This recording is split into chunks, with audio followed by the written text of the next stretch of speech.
So what's on your mind? Okay, I was thinking recently, or rather having a memory recently, about a girl that I met in my early 20s. A female friend of mine had introduced us, and on our first meeting, she was just such a complete bitch to me. I mean, if I were on fire, she wouldn't deign to put me out, you know. More than that, she would probably watch me in flames and be like, "What the fuck are you doing?" Something about that, I just went head over heels for her. After a sort of long fight against this complete bitch, we ended up getting together.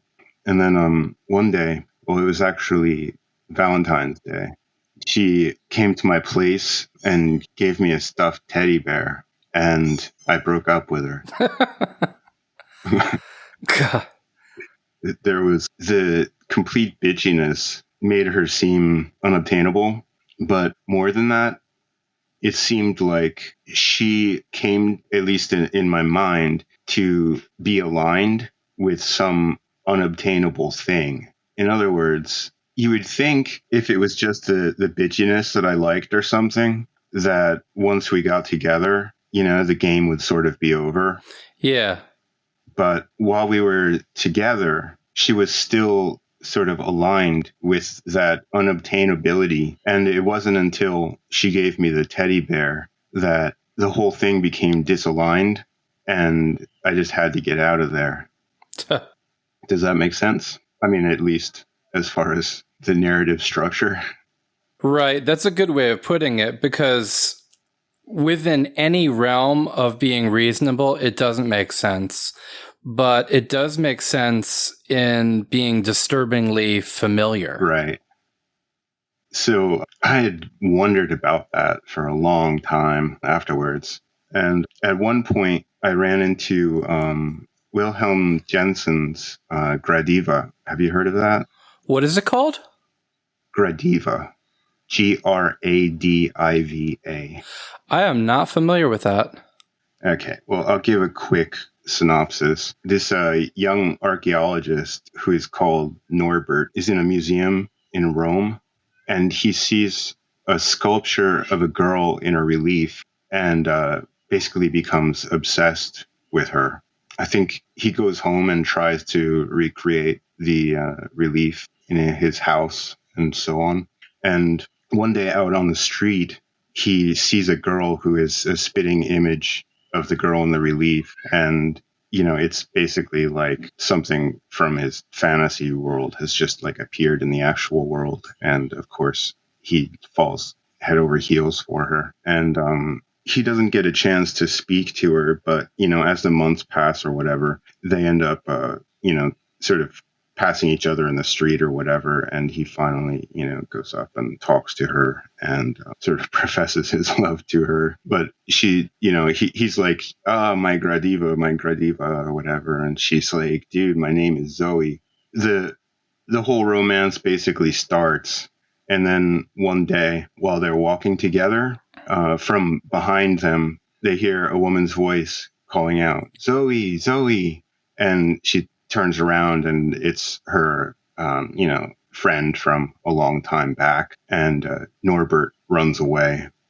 So he made an association between Zoe and Gradiva, and she entered through that window of fantasy, and the spell was broken the moment he heard someone call her real name. Right. When the picture of her as just an ordinary girl with, friends from a long time ago and things like that. When he realized that, it's just time to get out of Dodge. I'm looking at it now. It is a relief of this woman, the Gradiva. She who walks. Yeah. Right. So it sounds pretty much like the same story, doesn't it? It does. It absolutely does. Yeah. And I remember being interested in this woman, this unattainable woman. Uh-huh. Interesting that I just said unattainable instead of unobtainable, as if I could not attain a state where I could be with that woman. I remember at some point, she wrote me this love letter and asked me what I thought, and I told her it was sappy. Yeah. It is just so ridiculous. Yeah, wow. And I think we are touching on something that is both preposterous and universal. Yeah, it seems so. Yeah, so after reading Gurdjieff, later I found out that that Freud had written an analysis of it. So I read that, and it was basically completely unconvincing. Oh, really? Yeah, he saw it as a story about sexual repression leading to hysteria. Anyway, I found it completely unsatisfying. Right. And this was basically 15 years after I'd had that experience with the bitch. Right. You know, so this was like a long process of trying to figure out what exactly had happened there. So Freud basically didn't give me anything. But then when I started to read Zizek, it seemed like he was hitting on something when he brought in the Lacanian psychoanalysis. Well, one thing that I find interesting about the story of the archaeologist from a Lacanian perspective is Lacan's idea that the unconscious is structured like a language. Right. And people can be affected by word associations. Right. And the spell was broken by someone actually calling out her real name. And part of what was reinforcing the image that he had of her was thinking of her as Gurdjieff, as if he had named her. Yeah. Yeah, that totally makes sense. I gave a nickname to a girlfriend very long time ago. Right. That I think worked in the same kind of functioning. She became someone else through it. Right. Well, I found myself caught in something kind of unhealthy, kind of demented. And I found her using these names for me as if things had escalated very quickly. And I had just been hired to play a role. But I was also using names for her. I mean, we were going into this realm of an evident fraud, and it created this claustrophobia. But there was something in those words that was gluing the whole thing together. Yeah, yeah. So I thought that maybe we could keep that in mind and that perhaps the discussion would lead back to it. The idea I have to start off is an idea that R.D. Laing had, which is a kind of, to me, it sounds like a psychological version of the hyperreal. So I thought I would bring that up here. He termed this psychical maneuver illusion from eluding. And it goes something like, you pretend that something real is not real. Then, having made it imaginary, you start to pretend it is real. Wow. He gives the example of a woman who is married to a guy she doesn't want to be married to. So she starts to imagine that she is not married to him. And because of that, she starts to feel as if she actually isn't married to him. But then she has to remind herself all the time that she actually is married to him. And she does so by pretending that she is married to him. Ah. So you can picture it as I think he drew it as a circle. And so you start with real and then you make it imaginary. So that's like a half a circle. And then you start to pretend it's real so that you complete the circle back to real. But you're not actually returning from the imaginary to the real, but to a place twice removed from reality. Here's something that I think is related. I have a memory of a film. I can't recall the name, but a man had a homicidal obsession with a woman to whom he was incredibly attracted, even though he had had opportunities to have sex with her in the past, but they were disjointed and he didn't act on them or what have you. But he kept taking the memories, the image in his mind, the image of her, and stretching it and blowing on it and tweaking it. And in the process, he became obsessed. So he was originally divided with himself over why it is that he was not attracted to this woman who was available. And then he finally got the image he was looking for. But at that point, he found that she was beyond his reach, and that inflamed his desire more. Yeah, I'm not sure if I followed you correctly, but my idea is that you have something like a real woman that you're not attracted to, but then you turn her imaginary and can play with her image in the imagination till she becomes someone that you are attracted to. Right. And then you pin that imaginatory structure back on the woman. Right. That's exactly right. And somehow the process is facilitated by the woman being less and less available. Right. Yeah, I could see that. And something about her being less and less available allows for more space for the imagination to play. Right. In some sense, it is similar to the saying, you don't know what you've got until it's gone. Right. And you only want her because you can't have her. Right. But it isn't the case that you don't know what you've got until it's gone. Rather, it is the absence that allows the virtual representation to more fully manifest. Right. Yeah, I see that. And then there's that kind of multiple confusion. Yeah. Where a man could be violently pursuing a woman who rejected him, but only after he originally rejected her. Right. And at the end of the day, it is, of course, the case that the mind made it so. Right. I think that actually works as a perfect segue to Jacques Lacan. Okay. Because we're really getting close up to his idea of the objet petit a. Right. That's a really good point. I feel like I'm still not entirely clear on what the objet petit a is, though. Okay. Well, the way Zizek tends to explain Lacan's objet petit a is in terms of the difference between the cause of desire and the object of desire. The objet petit a is something that stands for, but never actually is the cause of desire. Okay, so it's a stand-in. A stand-in for the unobtainable object of desire. And yet it is my understanding that it is a little piece of the real. Yeah, that's interesting. That's not an aspect that I've read about so far, but that seems to make sense.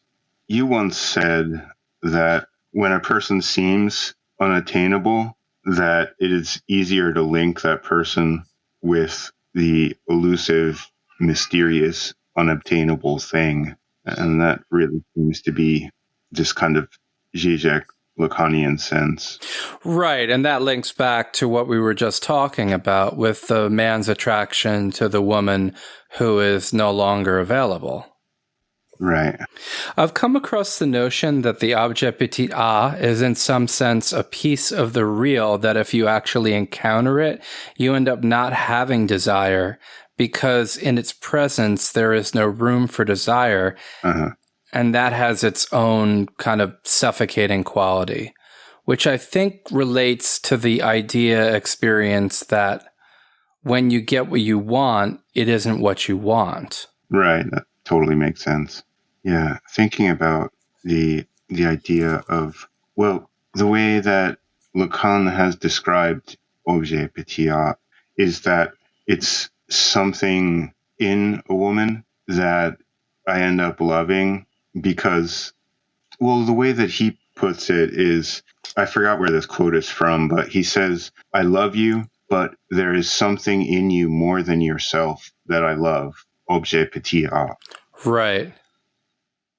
So that's something in you more than yourself that I love. The way that Zizek explains it, of course, is that that's the space between the cause of the desire and the object of desire. Well, that distinction, that space is important. And understanding that might be the difference between realizing or not realizing that you are engaged in carrot on a stick imperialism. Oh, yeah? Well, yeah, you're saying there is this elusive thing Right. in you that I am attracted to. Right. I'm unable to reach, so it's like a carrot on a stick, and I'll probably never get to it. But then, as we were discussing before, if I actually do get to it, then it's just a carrot. Right. And then when it's obvious that that's all that it was, you say, oh, well, I'm done with you now. And then it's, it's just a story. It's just like sure. But I think that the carrot is a piece of the real. In one lecture, I found the objet petit a referred to as a little piece of the real that manages to pass through the sieve of the symbolic. I see. I have some notes from Sean Homer on this. Give me a second. Okay, here it is. The objet petit a is both the gap and whatever object momentarily comes to fill that gap in our symbolic reality. The object is part of that objet a complex, and the object itself is inevitably inadequate. It is almost like a person seems to be pointing to objet petit a, or to contain objet petit a in some way. Right. But objet petit a is just a pointer itself. So if you ever get to it, you will realize that you still haven't gotten to the real thing. Right.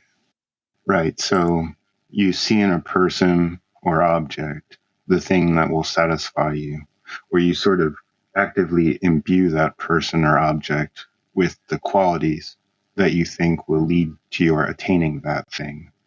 They become the it we're searching for.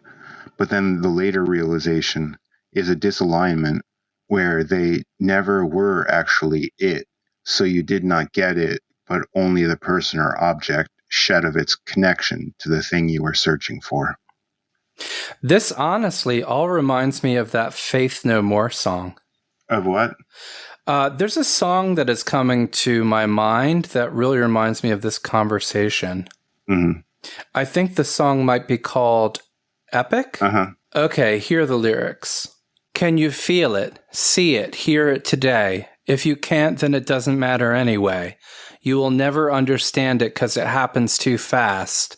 And it feels so good, it's like walking on glass. It's so cool, it's so hip, it's all right. It's so groovy, it's out of sight. You can touch it, smell it, taste it so sweet, but it makes no difference because it knocks you off your feet. You want it all, but you can't have it. It's crying, bleeding, lying on the floor. You lay down on it and you do it some more. You've got to share it, so you dare it, then you bear it and you tear it. It's alive, it's afraid, it's a lie, a sin. It's magic, it's tragic, it's a loss, it's a win. It's dark, it's moist, it's a bitter pain. It's sad it happened, and it's a shame. You want it all, but you can't have it. It's in your face, but you can't grab it. What is it? So that's the gist of it.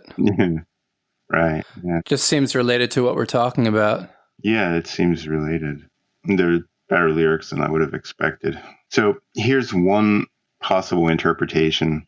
Okay. If we're talking about a woman, for example, and just, for example, say the way her lips curl when she smiles becomes the cause of desire for her, then that sort of small detail as the objet petit a elevates the woman to the kind of impossible thing. Right.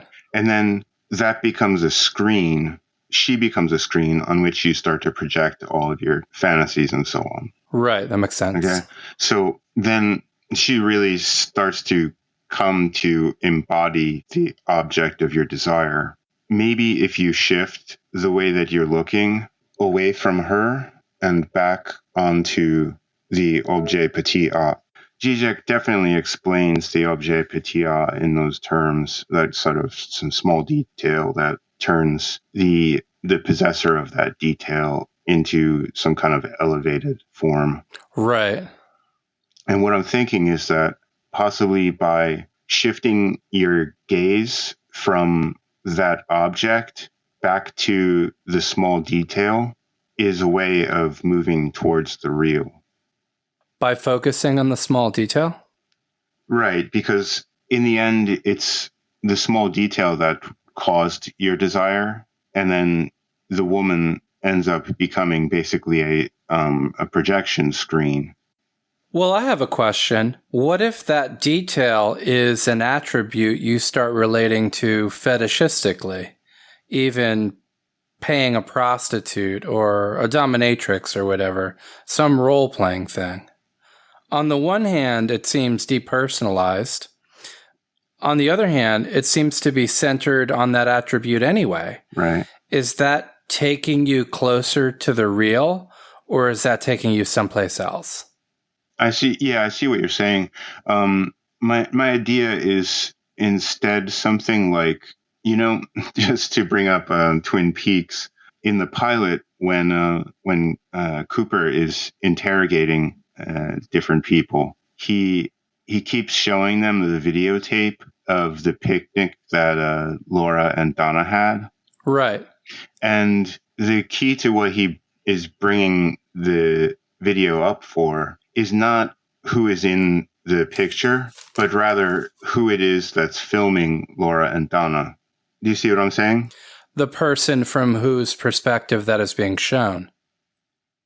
Right. It turns out that it's James who is videotaping the two girls, but that requires like a kind of meta perspective where if you watch a videotape and you think to yourself, okay, what can we learn from this tape? And then you watch the women in the videotape, then you have to take a meta perspective and say, well, wait, who was it that was actually filming those two women, right?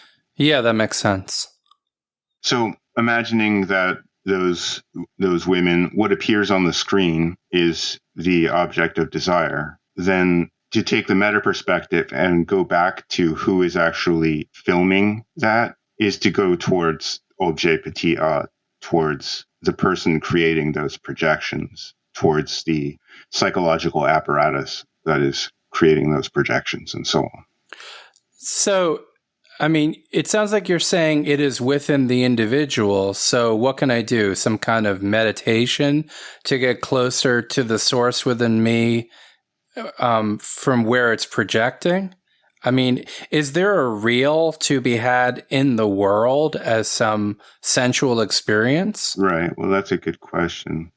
It's something that we could take some time getting into. Right, yeah. But just what I mean in this situation here is that when your illusions are shattered, you often go, oh, it was only nothing. Right.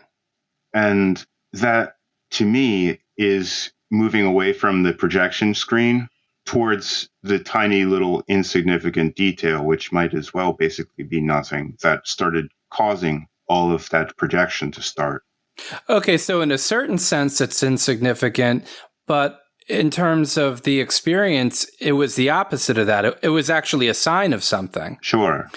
Okay, so the understanding I have gotten of the real is that there is a primal real. That is the instinctual drive for animals and pre-mirror phase children. Right. Like a baby crying out and wanting to suck its mother's breast. Original primordial drives. Right. That, I guess, on some level could be connected to Freud's id. Yeah. And that actually is the real, or at least some aspect of the real. And this could relate to the idea of Schopenhauer that the thing in itself is the will, and it's the will which is that drive. This notion was really popularized by Joseph Campbell. And somehow that detail is leading you back to that primordial self that you have in some sense been disconnected from by the mediating editorial role played by the symbolic. Well, that really makes sense. Cool. As we've been talking about this, I've been wondering about a section from Lacan's 4 Fundamental Concepts of Psychoanalysis. The section is entitled Of the Gaze as Objet Petit A. The idea that Objet Petit A is the gaze works well with Sean Homer's notion of the objet A as the gap and the object. The gaze projects the image onto the object. And of course, the object must be fit enough to the image that it is able to receive the projection. Right. And when you're in that state of the gaze, you are identified with the object. Uh-huh. So there's the projective element from within. Right. But then there also has to be a goodness of fit out there.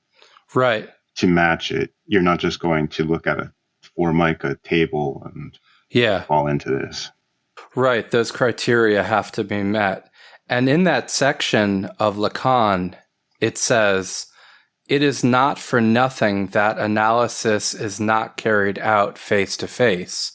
The analyst is not staring at the face of the analysand." Because the analyst himself could be drawn into some state of identification where he would be bringing in projections as well.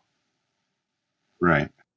Well, in transference, and Freud is the one who discovered that at work, the analyst becomes a screen onto which the analysand projects, or as Lang would have said, a hook onto which she hangs someone else, and then behaves towards the analyst as if they are that person.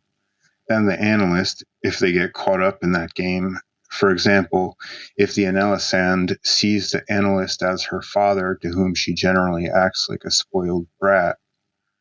I'm thinking of Audrey Horne in Twin Peaks, at least in the pilot. Then the analyst might call on his role as a father of his own children and start scolding her for her brattiness. So you have two people in a room inhabiting two other people who are not actually even whole persons, but images in the minds of the two people of who those two other people are. The analysand's image of her father and her relation to him is projected on the analyst and her relation to him, and the analyst's images of his children and his relationship to them are hung on the analysand. But much more typical in transference and countertransference are the kinds of icky, tangled, or just strange sexual elements like we've been talking about. The analyst might become to be seen as the analysand's ideal lover. I mean, there are all kinds of lopsided power games that can happen when you have someone who has authority, is supposed to know what's wrong and how to fix the person, and the other person who doesn't know what's wrong and feels like they need to be fixed. So just on that authority, the analyst can appear appealing and take the place of father, husband, boyfriend. And then especially if the analysand is attractive, you can easily end up in a projective sexual quagmire. Right. I think that quagmire has found its way into more than a few films, and for good reason. I'm also wondering about it more broadly. I'm wondering if there's a connection between what is being discussed in terms of identification here and the notion of identification in the fourth way. Interesting. Because if the analyst forgets himself, he doesn't have that intellectual center working properly. And this would seem to be the default state. Then he's absorbed into the process and not really seeing things as they are and making things into a screen. And I mean, I think you see this being discussed in some way in the anti-psychiatry movement. So I would like to read this description of identification in the fourth way. Identification is a very difficult thing to describe because no definitions are possible. Such as we are never free from identifying. If we believe that we do not identify with something, we are identified with the idea that we are not identified. You cannot describe identification in logical terms. You have to find a moment of identification, catch it, and then compare things with that moment. Identification is everywhere. Every moment of ordinary life. When you begin self-observation, some forms of identification already become impossible. But in ordinary life, almost everything is identification. It is a very important psychological feature that permeates the whole of our life, and we do not notice it because we are in it. The best way to understand it is to find some examples. For instance, if you see a cat with a rabbit or a mouse, this is identification. Then find analogies to this picture in yourself. Only you must understand that it is there every moment, not only at exceptional moments. Identification is an almost permanent state in us. You must be able to see this state apart from yourself, separate it from yourself, and that can only be done by trying to become more conscious, trying to remember yourself, to be aware of yourself. Only when you become more aware of yourself are you able to struggle with manifestations like identification. And I feel like that relates to the example you were giving before from Twin Peaks, the video of Laura, and I think the other girl was Donna. Yeah. That the idea is who is actually filming it. Right. And that, in some sense, is pointing back to you as the individual, the person looking through the camera. Yes. And what is going on there through the camera? That is the gaze. Right. That is the gaze of objet petit a. And it is interesting that the character was James, and he was involved romantically with both girls. And James was so lovable, but his love had a puppy dog quality that Laura mocked. Yeah. And maybe there's something to that. Yeah. Yeah, that all makes perfect sense to me. At least as far as this whole thing makes sense. Well, the thing is, when I look at Lacan and I see the constant state of being caught up and identifying and the whole idea of the mirror stage and of identification with the image in the mirror, that gives you a sense of unity. But there's something illusory about that. Right. I feel that relates to this idea of multiple eyes in the fourth way that are constantly moving us in these different directions. Yeah. And having an illusion of who we are, an image of ourselves that gives it all coherence. Yeah. Yeah, it's almost as if more connections between Buddhism and Gurdjieff become apparent through Lacan. Yeah, I think so. And I feel that this whole system of identification is held together largely by negative emotions. Right. Just to clarify, what Gurdjieff means by negative emotions are things like sort of endless irritated moods and self-pity, and what Ouspensky describes as the painful daydreams about hypothetical misfortunes that might befall you, just going on over and over, sort of creating a habitual mud pit. Habitual mud pit. I like that. I guess it would have a different meaning for a hippo, but well said. Well, since we've been discussing the fourth way, I better give a basic introduction to the concept. So I'm going to read some passages from the book The Fourth Way by Ouspensky, and this passage pertains to multiple eyes. If we begin to study ourselves, we first of all come up against one word which we use more than any other, and that is the word I. We say, I am doing, I am sitting, I feel, I like, I dislike, and so on. This is our chief illusion. For the principal mistake we make about ourselves is that we consider ourselves one. We always speak about ourselves as I, and we suppose that we refer to the same thing all the time, when in reality, we are divided into hundreds and hundreds of different I's. At one moment, when I say I, one part of me is speaking. At another moment, when I say I, it is quite another I speaking. We do not know that we have not one I, but many different I's, connected with our feelings and desires, and have no controlling I. These I's change all the time. One suppresses another, one replaces another, and all this struggle makes up our inner life. This absence of unity, also known as the sleep of man, creates another very important characteristic. And this is the complete mechanicalness of man. Man in this state is a machine, controlled by external influences. He has no possibility to resist these external influences, and no possibility to distinguish them from one another, no possibility to study himself apart from these things. He sees himself always on the move, and has a long-established and very strong illusion that he is free to go where he wills, that he can move according to his wish, that he can go to the right or to the left. He cannot do this. If he moves to the right, that means he could not move to the left. Will is quite a wrong idea. It does not exist. Will can exist only in man who has one controlling eye. But as long as he has many different eyes, which do not know one another, he has just as many wills. Each eye has its own will, and there can be no other eye or other will. But man can come to a state when he acquires a controlling eye, and when he acquires will. He can reach this state only by developing consciousness. These are the rudiments of the principles of the system. Well, the question to naturally arise is, how does one develop consciousness? The beginning of this possibility is said to lie with magnetic center. But to understand magnetic center, one must first understand influences A, B, and C. So we will begin there. All people in the ordinary conditions of life live under two kinds of influences. First, there are the influences created in life, desire for riches, fame, and so on, which we call influences A.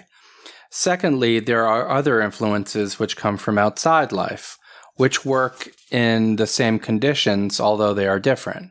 We call these influences B. They reach man in the form of religion, literature, or philosophy.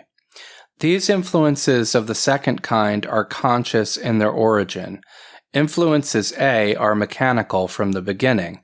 Man can meet these B influences, or he can pass them by without noticing them. Or he can hear them and think that he understands them, use the words, and at the same time have no real understanding at all.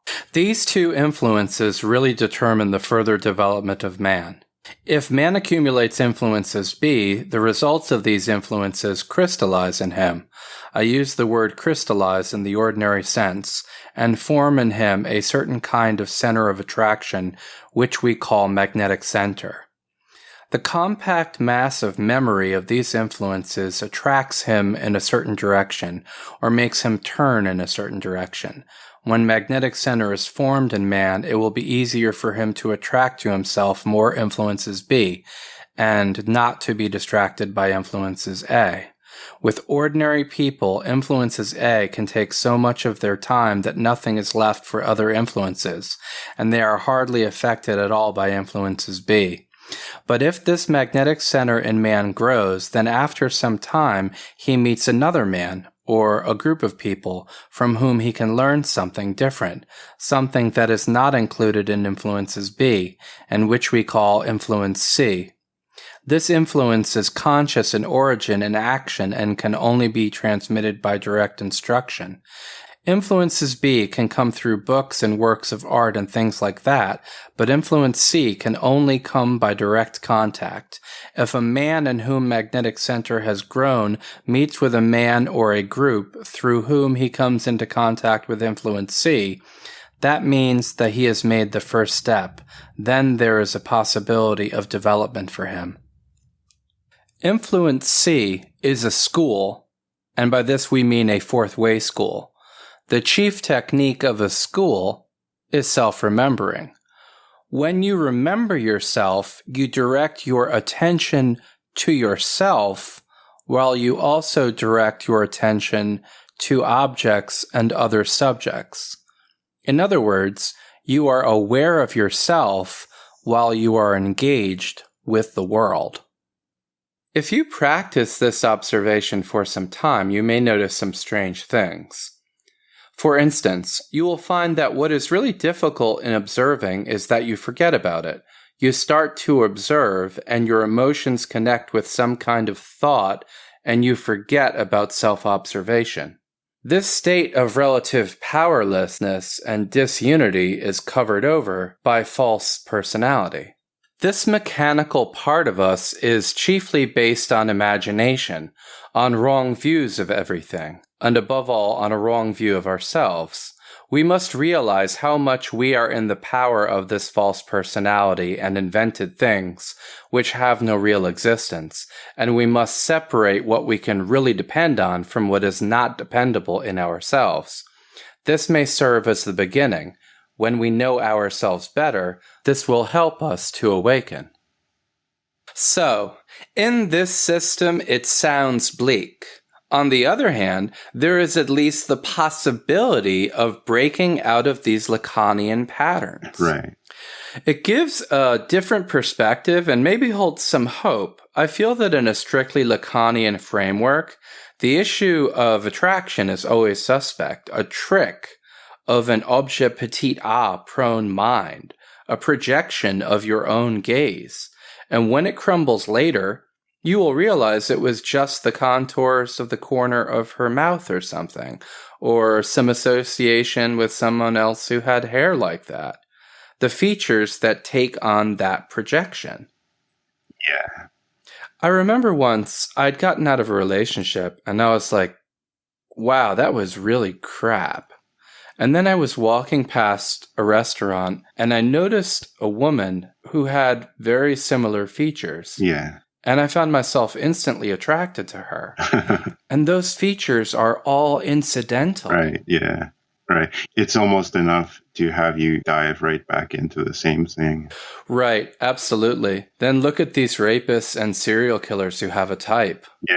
They continually go after this person or this image, and people who remind them of such and such a person. Yeah. Within us, this is problematic for us. Within society, in pathological cases, people are dying. Sure, yeah. They're dying horrible deaths or surviving horrible experiences because this aspect of the psyche is going haywire. Yeah, one thing that's really surprising when you investigate things like catathymic murder, which is basically where someone, basically a, quote, normal person, has some sort of unconscious issue that comes to the fore and they murder because of it. They're also called sudden murderers. One of the really surprising things is that basically almost all of it involves their relationship to their mother. They either kill someone who reminds them of their mother or they actually kill their mother. What is the adjective you used for the murder? Catathymic. Catathymic. That's an interesting term. I'm going to look that up. Yeah, well, I hope this doesn't take too dark a turn, but this is fascinating. Well, yes, but it's important to go here. Right. So there are other things. There is also catathymic amnesia. It looks like catathymic's referring to the instantaneous aspect of it. See here. Catathymic crisis, an unexpected explosive outburst of impulsive, often destructive behavior. Understandable only in terms of unconscious motivation. Yeah, basically it. I think there's something interesting to just how much is unconscious within us. I mean, obviously it can reach these depraved, strange depths, but even just the idea of why we end up liking the corner of that girl's mouth. Right. Or why, as you were speaking, I glanced at my reflection. Especially dealing with something like murder, where the victim is just an image of someone else, and that someone else might not actually exist. It could just be a kind of hall of mirrors in the mind. Right. Well, now the elephant in the room is genocide. Yeah, what would you say about that? You create an image of an unworthy type that is either superhuman or subhuman or kind of a mixture of both. Right. And then you reinforce that image again and again, and you do it largely through language. Right. Take the case of Rwanda. A lot of that was done through radio broadcasts, and it kept recurring. And what were the two terms for the Tutsis? Cockroaches and tall trees. Those are interesting images. Cockroaches, something you can step on. that you're looking down on, and tall trees, something that is towering over you. Yeah. I've read accounts of things that happened in Rwanda that are beyond rational comment. Yeah. People being forced to eat pieces of their spouses and pieces of themselves. People killing babies with machetes. Right. There's attributions simultaneously of superhuman and subhuman. Yeah, that is the sense that I've gotten. Look at those two epithets, cockroaches and tall trees. Right. Yeah, that's curious. I was trying to think if there would be something similar in the case of Hitler. Well, you had the poor Eastern European Jewish immigrant whom people looked down on, including other Jews. Then you had, leading scientists, cultural figures. Yeah. And you had the dynamic described by Moshe Pistone, where the Jew is a stand-in for the abstract forces of capitalism, giving a face to the fear. Right. Well, it seems like in the case of Hitler, there was the disgust element, like comparing them to rats or cockroaches or something. But then at the same time, there was the fear that basically the power of the Jews was going to topple Germany. Right. Well, there was definitely the image of the Jewish international banker. Right. That's a factor at play. And that's related to people feeling that their lives are out of their control and the fate of their nation is out of their control. But there is a locus of control centered in the monetary system. Yeah. You get an obsession about that in the United States. The meeting on Jekyll Island and the creation of the Federal Reserve. Historically, Jews were associated with money lending, and that's kind of a default image. Right. And if you take the case of Jekyll Island, there were Jewish bankers, there were Gentile bankers. There was also specifically Warburg, who apparently was the inspiration for Daddy Warbucks in the Little Orphan Annie story. And Warbucks has a whole twist on it because it goes back to making money on the war. Right. Which also relates to Hitler and the idea that Jews actually profited from the war on an international level and stabbed Germany in the back. Right. And going back to what you said about the disgust element, there's a passage where Hitler refers to Jews as no lovers of water.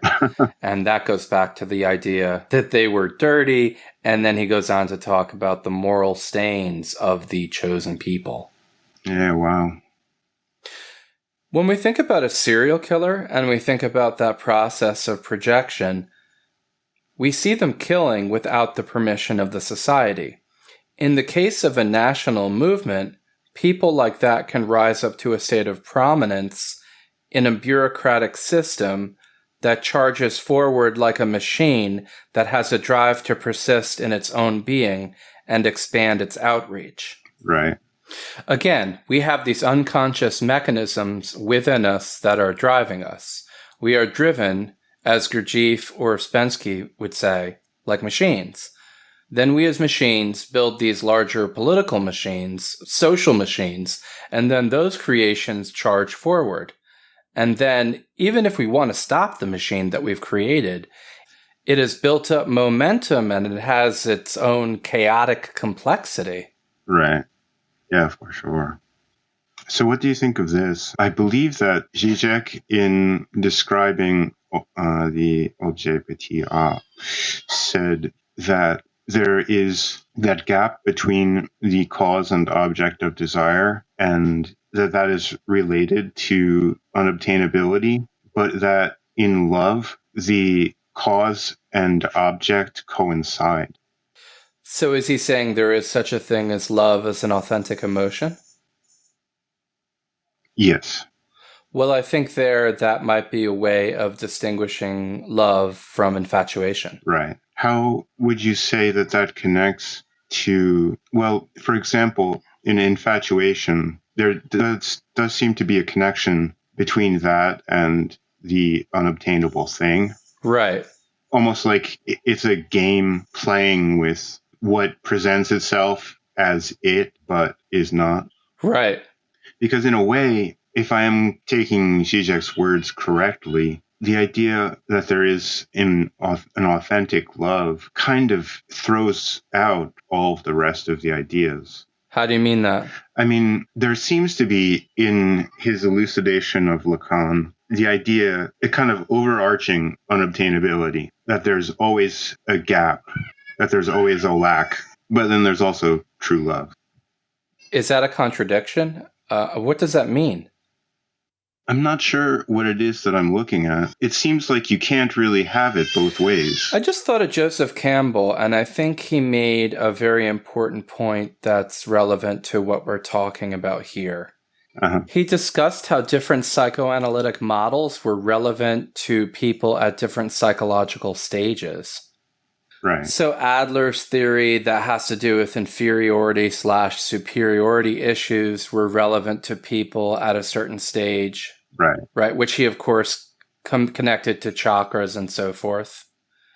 And Freud with libidinal drive, classification according to underlying libidinal patterns, which again can be related to the chakra system.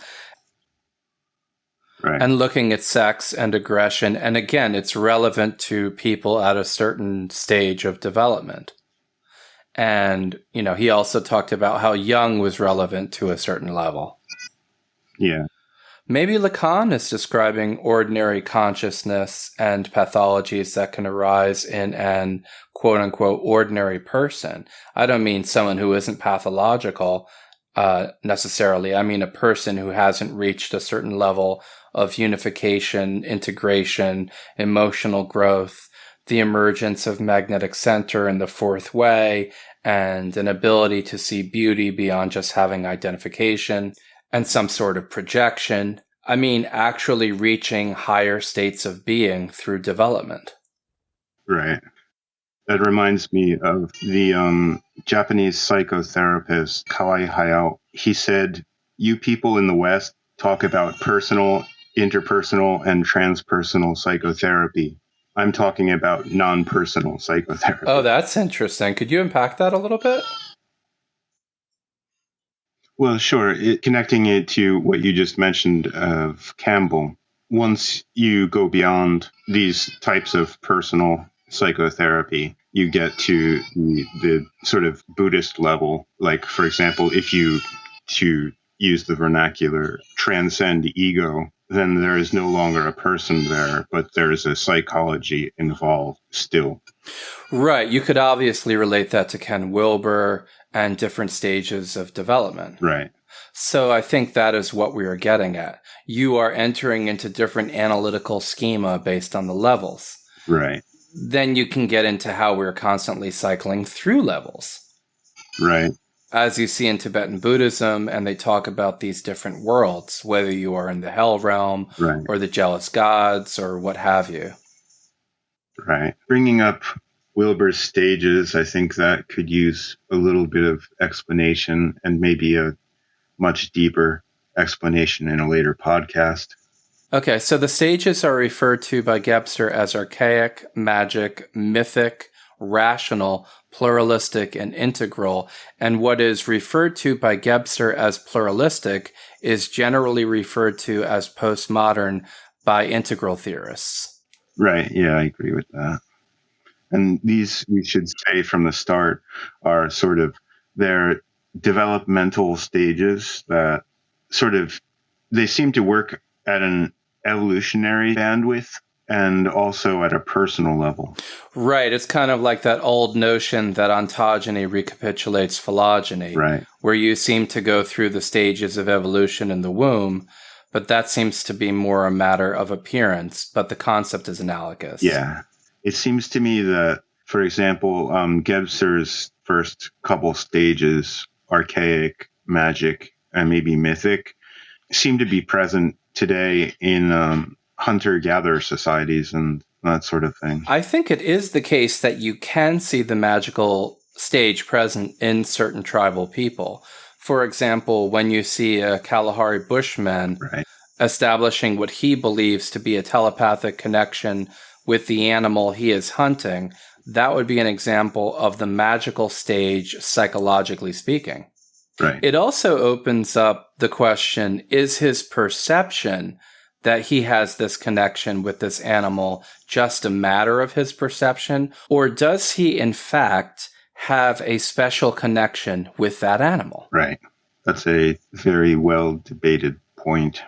And also, the magic stage is in Piaget's studies of childhood development. I believe the magical stage takes place between the ages of 2 and 7 or 4 and 7. Yeah, well, of course, there's going to be some variance and there's going to be some overlap, but magic is generally associated with ages 3 to 7, with mythic beginning to emerge around age 6, and spanning from 6 to 12. The mythic, in terms of Piaget, should be associated with the concrete operational, and we see the rational stage emerging around 12, and this corresponds to the formal operational of Piaget.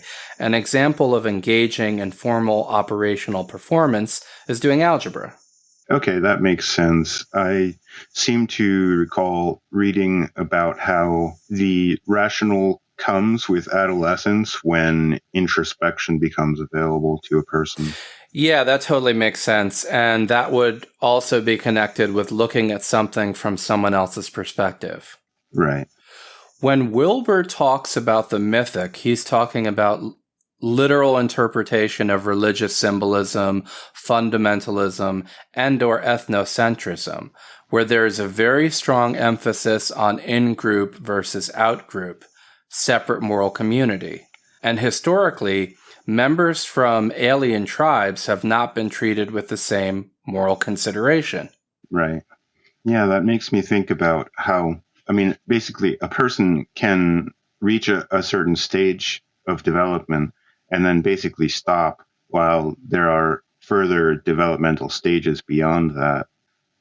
But that also certain aspects of the personality can remain in earlier developmental stages. For example, with that sort of mythic or ethnocentric level, you can have someone that's basically rational overall, but then the sort of rabid fandom of sports teams, they can become extremely insular and fight against people that are different than them in some way. Yeah, I have to say I've seen this happen with people whom I would otherwise generally consider to be highly evolved. Right. So here's an example. Most people know, or at least I hope they know, that the NATO military intervention in Libya in 2011 unleashed forces that decimated the country. Yeah. And Gaddafi was killed in a very brutal way. He was raped/murdered with a bayonet in his anus. Former Congresswoman Cynthia McKinney was in Libya, and she was talking about all kinds of atrocities. Yeah. Black Africans were being hanged. And now we hear that there are actually auction blocks for slaves in Libya. I remember discussing how Gaddafi played a role in limiting the number of migrants coming into Europe. So, after the death of Gaddafi, there was a mass influx of migrants. Right. And it is true that some terrorist attacks are false flags. Yeah. But I find it hard to believe that every case of terrorism or just violence in Europe post-2011 is a false flag. Right. Or fake news or what have you. And I talked about some of the horrible things that have happened to Europeans. And he framed it back in terms of Libya, and he said, yeah, they deserve it. Wow. The people in Europe deserve what's happening there because of what happened to Libya. Now, you can only think that way if you make a tribal association between people in charge of systems of power that can utilize NATO and the average person on the street. You have to think, oh, that's one of them. And it is one thing when you expect that from a person. It is another thing when you think that person isn't like that at all. But it is absolutely the case that certain stressors, certain stimuli, certain environmental conditions can very quickly re-tribalize people. Yeah. One thing I was going to bring up, well, two things actually. The first is that, of course, somewhere around adolescence, we start in the rational stage, but then there are stages beyond that. You had mentioned I think the pluralistic stage and the integral stage. That's right. There are even stages beyond that. So for a person to be at the rational stage means basically for them to be half done. Right, absolutely. And the other thing I wanted to bring up, this is something I think that is overlooked in Gurdjieff's work, but he has a sort of similar scale where there are the men 1 through 3, right, who are basically centered on what is it? The body, emotions, or intellect? Is it? Say that again. Men 1 through 3 are basically centered on either body, emotion, or intellect. That's right. Is that the 3? Yeah, that's right. Okay. And all 3 of them cannot do. So basically, the focus in his system is on becoming the 4th and higher man. Right. It's a numbered system, so it's hierarchical, like the developmental stages that we've been discussing. Yeah, that's right. So what I find interesting is then that 1, 2, and 3 are hierarchical stages. Oh, good point. Mm-hmm. I mean, for example, the way that Wilber describes infanthood is with a complete identification with the body. Mm-hmm. And there's no ego there. So it's basically just what he calls body self. And then from there, well, obviously, then emotions and so on come, and the intellect develops last. Yes, I agree. I would just add a few points. Sure. Okay, so there's definitely that line of development through man 1, 2, and 3, and that is part of growing up. Right. But there is also the issue of waking up, which Wilber talks about, and it can occur during any of the first 3 stages. Yeah. A person can wake up in the context of whatever stage most strongly colors his reality. Right, right. So man number 3, the theoretical man, he might be sleeping compared to man number 1 if man number 1 is a practitioner of some kind of a physical meditative discipline. Right. Like Tai Chi or Hatha Yoga or what have you. Sure. Right. That brings us then to the sort of interconnection in Wilber's system between the stages that we've been discussing and the states. That's right. Whatever stage you are at, it is possible for you to open up to other states of being. And those other states of being can be called different degrees of waking up. Right. But they still hum at the tone of whatever your stage of development happens to be. Right. And that explains why people can have experiences of spiritual awakening, and it confirms the mythical, literal interpretation of the scriptures they are reading. Right. Or, as Wilber and others have noted, esoteric studies unlocking mysteries were a chief interest of people who were high-level figures in the Third Reich. Right. If you really look underneath, that was the religion of the Third Reich. Yeah. It wasn't Christianity, and that is something I would debate with people. Underneath, it was an ethnic religion. It was a return to tribal consciousness. Right. It was mythic, hence loving the music of Wagner. And there were issues with art at the leading edge. Yeah. That art had a movement towards something abstract and opening up other possibilities that didn't cohere with bringing back a golden age associated with a tribal consciousness. You also have to think in terms of tribal consciousness when you look at the runes they used. That was an alphabet they associated with themselves as a tribal group and with ancient magic rituals. They used many runic insignias in their uniforms and for their different movements, like Hitler Youth or what have you. At the same time, they were pioneering rocket technology. So as most educated people know, the American space program was a transplant of the V2 rocket program. Yeah, the rocket work. Yeah, the rocket program that began in Germany.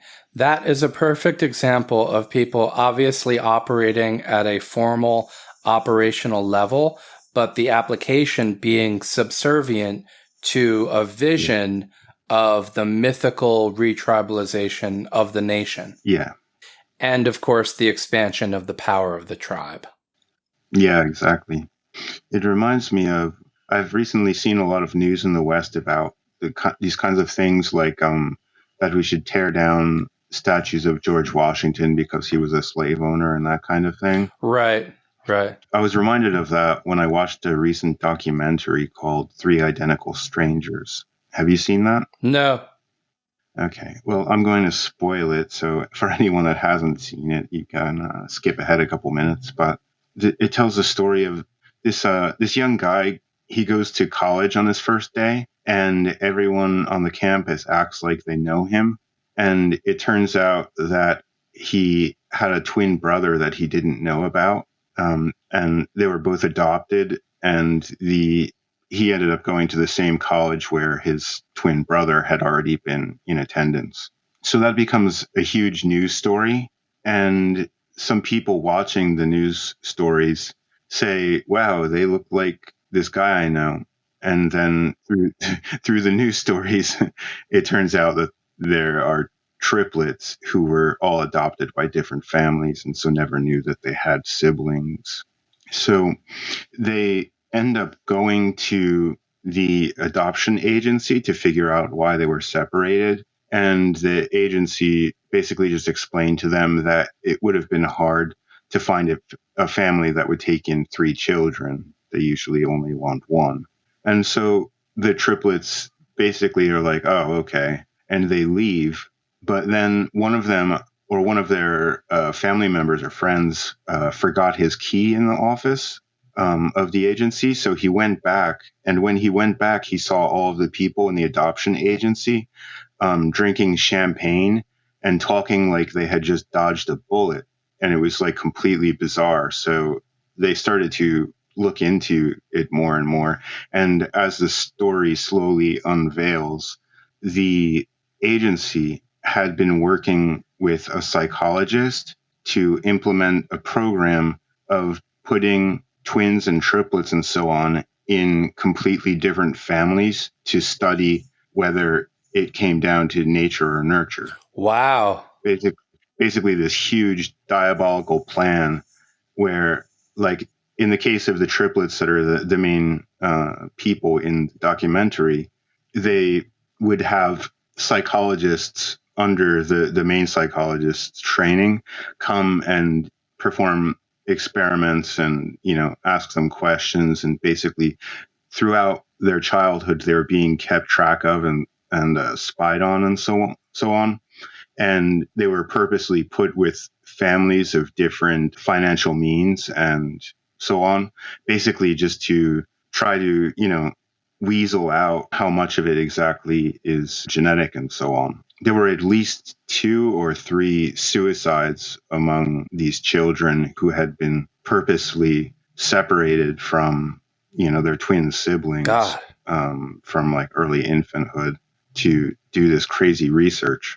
And the psychologist's assistant or secretary is interviewed, and what basically seems diabolical now, she says that basically no one in the 50s thought there was anything bad about it at all. Wow. And I believe her about that. Yeah. I mean, that's something that happens throughout history where, something is perfectly fine at one point and then not the next. Even a little bit more recent, for example, John Carpenter, bless his heart, but his Halloween from 1978, there's that part in it where the guy asks his girlfriend for a threesome with her sister, and her sister's like 8 years old. So we tend to forget about, I guess you could say, the earlier stages of development of the earlier eras, even earlier decades.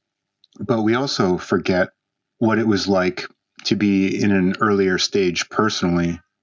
For example, there's a great research experiment.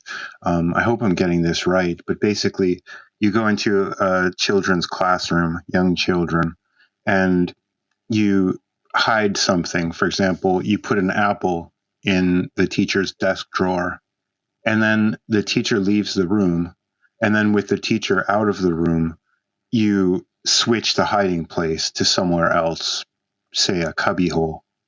And then you ask the children where the teacher thinks the apple is, and they'll answer the cubbyhole because they don't really have that division between their experience and minds and those of other people.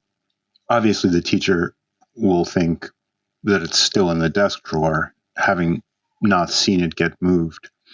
But then just even a year later, if you ask the children the same question, they'll answer that it's the teacher thinks that it's in the original desk drawer. And if you tell them that a year earlier they thought that the teacher knew it had been moved, they would just think you're lying. If you showed them video evidence of it, they would think it was some CGI pseudo recreation. They have completely forgotten what it was like to be in an earlier stage of development. Wow. And so that's a kind of important amnesia to talk about also when we talk about these stages. Oh, yeah. So I think that that's what's at work basically with these ideas about, for example, breaking down, George Washington statues or whatever, is that we sort of forget what it's like to be in those stages, and we don't realize that times in history were of basically an overall generally lower stage of development. And so you have these things where someone might be a great, war hero or whatever, or a great civil leader, but in the background is some kind of junk related to the lower stage of their society. Right. And so it makes it seem in a way like what you said, of course, about the Nazis and the sort of mythic retribalization and so on, perfectly makes sense. But at the same time, when I hear about these twin studies, the first thing I thought about is the Nazi experiments. And it seems like, in a way, many of the Nazi horrors were basically just of the time. Well, that's an interesting point. It was very strange seeing the secretary. While she was talking about, near the end of the documentary, she let slip that there are at least, I think, 4 sets of twins or triplets that still don't know that they were separated and that they have twin siblings. And she lets that bomb drop while sort of laughing about trivial things and showing photos of herself with the Obamas and Clintons. Wow. Yeah, it's pretty wild.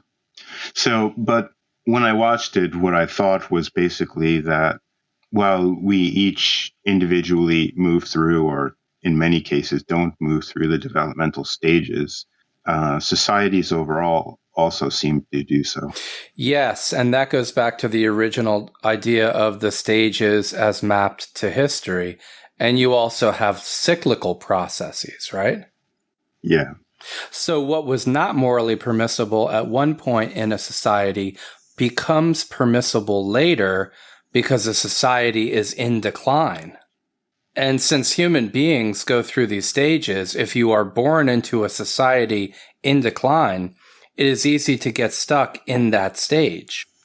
Right. Right? Because that's what your environment is. And that, after all, is what the study was trying to find out about.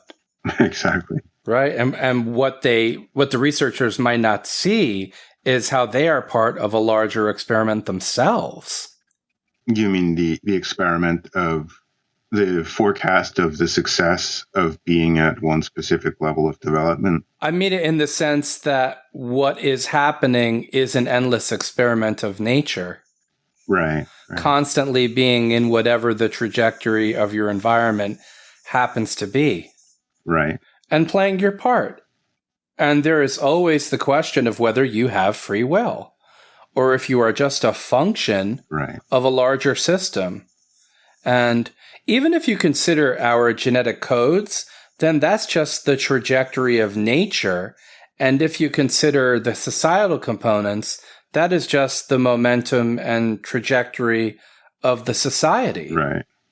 Which stage did Wilber say that 70% of the world's population is still at? Well, with 60 to 70% are at ethnocentric or lower. Okay. Ethnocentric is that the mythic? Yeah, it's the mythic. Okay, yeah. It's really just a matter of how you identify the people, how you identify the tribe, right? So, for example, as a person who is partially of Italian ancestry, yeah, at a certain point in history in the U.S., I would not have been considered white, and neither would you, right. Since you're also partially Italian. Or at least we would have been considered like a lower type of white, at least by genealogy. At this point in history in the United States, we're both considered to be fully white. Right. And from the perspective of some people, that should be a source of pride. And from the perspective of other people, that should be a source of shame. So I've even read that the Irish were not white or seen as lesser whites. And there is some marginal objection, but in the United States, Jews are considered white. They were not always considered white. Yeah. So how groups are identified changes, right? So you could identify as Christian or, what have you. The question is how you relate to that identity and how you see others who are not part of that identity. Do you see them as members of a separate moral community?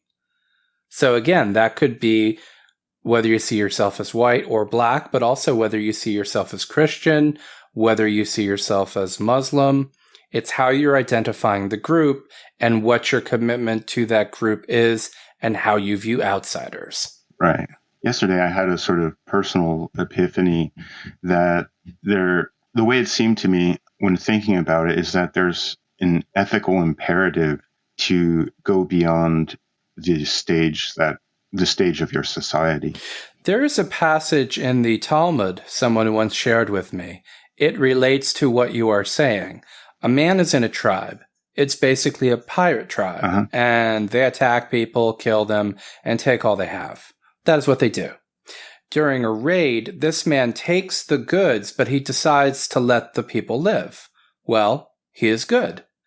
Even though he is doing so much that is wrong, he actually took the next step with respect to his society.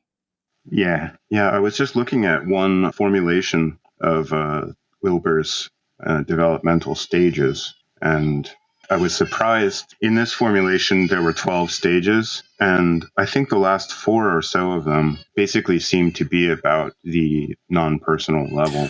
Right. Well, how many of those 12 stages were second tier or possibly even third tier? How many were beyond first tier? Autonomous should be the beginning of second tier. Right. Yeah. If I'm recalling correctly, the final 4 were probably all third tier. Sorry, my babies are crying because they're so hungry.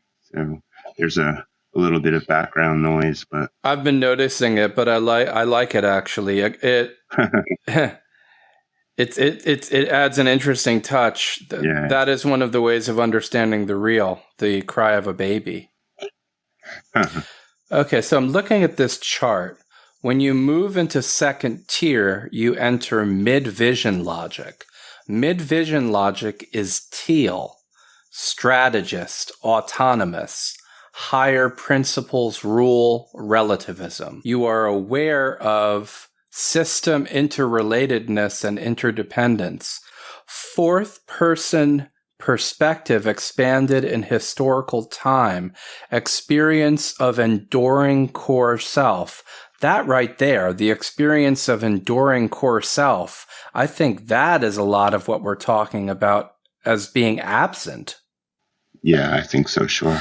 And mirror image, projection, and attraction, and so forth, that seems to be what holds it all together instead of an enduring core self. Yeah, exactly. I find this very interesting, and honestly, it makes me think I need to have a talk with myself. Yeah. Because I feel like I have a fairly well-developed understanding of the postmodern stage in integral theory, where I can identify what is true and what is based on exaggeration. And on some level, I can philosophically endorse second tier, and some of my ethical dispositions are second tier, but I'm not sure that I'm consistently on second tier. Yeah. And enduring core self is supposed to be a chief feature. So I think I might be a quasi-postmodern theorist espousing second tier. Yeah, that's something that we definitely have to look into in ourselves.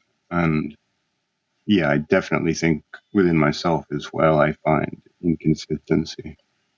Right. Do you have anything else you want to bring up about Lacan? I have a little sort of Gurdjieff thing I could talk about. Oh, yeah, that would be good. Okay. Recently, in particularly American culture, the story of the scorpion and frog has become really popular. Do you know that story? Yes, I do. I think everyone does. It's been used again and again. I've seen at least 3 films that sort of make it a large point in the movie. Right. And so the sort of moral of the story seems to be basically, I am what I am. Is there a Y at the beginning of am, like I am what I am, like Popeye the Sailor refrain or something? Right? Yeah, I mean, it's just, like, I'm a scorpion, bitch. What did you expect, right? But Gurdjieff tells a version of the story that gets at something completely different. And so because it gets at something completely different, it makes me wonder about the sort of versions of the story and what about modern culture it is that requires the story to basically be I am what I am. Oh, that's really interesting. Yeah. So I'll tell you the Gurdjieff version, which he calls an Armenian fairy tale about the wolf and the sheep. He says, this is in Ouspensky's In Search of the Miraculous. He says, once there lived a wolf who slaughtered a great many sheep and reduced many people to tears. At length, I do not know why, he suddenly felt qualms of conscience and began to repent his life. So he decided to reform and to slaughter no more sheep. In order to do this seriously, he went to a priest and asked him to hold a Thanksgiving service. The priest began the service, and the wolf stood weeping and praying in the church. The service was long. The wolf had slaughtered many of the priest's sheep, therefore the priest prayed earnestly that the wolf would indeed reform. Suddenly, the wolf looked through a window and saw that sheep were being driven home. He began to fidget, but the priest went on and on without end. At last, the wolf could contain himself no longer, and he shouted, "Finish it, priest, or all the sheep will be driven home and I shall be left without supper." And now this is either Gurdjieff or Ouspensky commenting, "This is a very good fairy tale because it describes man very well. He is ready to sacrifice everything, but after all, today's dinner is a different matter."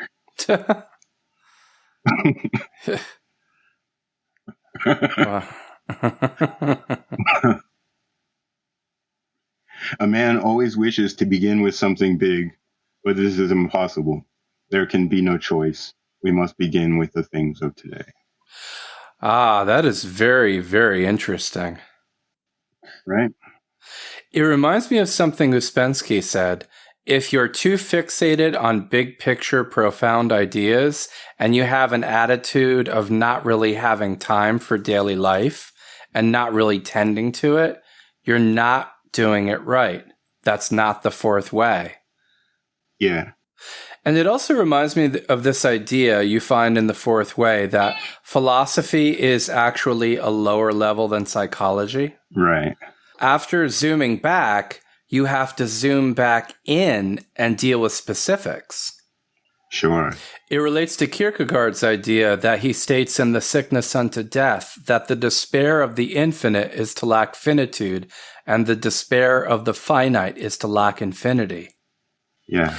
The story is also making me think of another story, The Wolf of Gubbio and St. Francis, where St. Francis of Assisi actually did reform a wolf. Oh, yeah? Yes. I haven't heard that. There was this wolf, just like what you were describing, terrorizing humans and animals alike. Right. And St. Francis of Assisi said, I'm going to read this to you. Brother Wolf, thou hast done much evil in this land, destroying and killing the creatures of God without his permission. Yea, not animals only hast thou destroyed, but thou hast even dared to devour men, made after the image of God. For which thing thou art worthy of being hanged like a robber and a murderer. All men cry out against thee, the dogs pursue thee, and all the inhabitants of the city are thy enemies. But I will make peace between them and thee, O brother wolf, if thou no more offend them. And they shall forgive thee all thy past offenses, and neither men nor dogs shall pursue thee any more. And the wolf bowed its head and submitted to Francis completely at his mercy. As thou art willing to make this peace, I promise thee that thou shalt be fed every day by the inhabitants of this land. So long as thou live among them, thou shalt no longer suffer hunger, as it is hunger that has made thee do so much evil. But if I attain all this for thee, thou must promise on thy side never again to attack any animal or human being. Dost thou make this promise? In agreement, the wolf placed one of his forepaws in Francis's outstretched hand, and the oath was made. Yeah, that's amazing. Yeah. It's interesting that it's so similar. Yeah. I mean, it seems like they're completely related, both dealing with the reformation of the wolf. That makes me really want to compare, right, with the scorpion and the frog story, which is basically one of that we are not redeemable. Right. On the one hand, you have this vision that we are not redeemable, or that you should not think another person is redeemable, or possibly you might think a person from a specific background is not redeemable, because it is another version of the woman with the snake, and the snake bites her. Yeah. And that was a poem that was recited by Donald Trump, actually. So that is part of how the pop culture goes, and many see him as unredeemable. And they're playing that game. And then the next level is Gurdjieff pointing to how we get lost in immediate desires. Yeah. And that can pull us away from this process of reformation. And then the other story is showing a holy man reaching out to such a being and trying to make peace with it.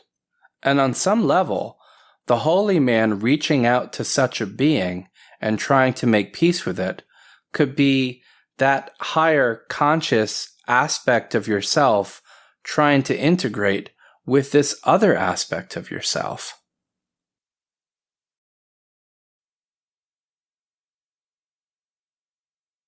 So do you want to just try to wing the outro and see what happens? Yeah, I think winging the outro is a good idea. We could say, if we were going to record an outro, then maybe we should say this and that. Yeah, like you've been listening to Phenomenoumena with co-hosts Ray, I am he. And Gino. Yeah, well, we could do it like that. Yeah, and then we could direct them to all the places where the podcast would be found. Spotify, iTunes, wherever they are. And, check out our webpage, Phenomenoumena.com. What about using this? Can we use this?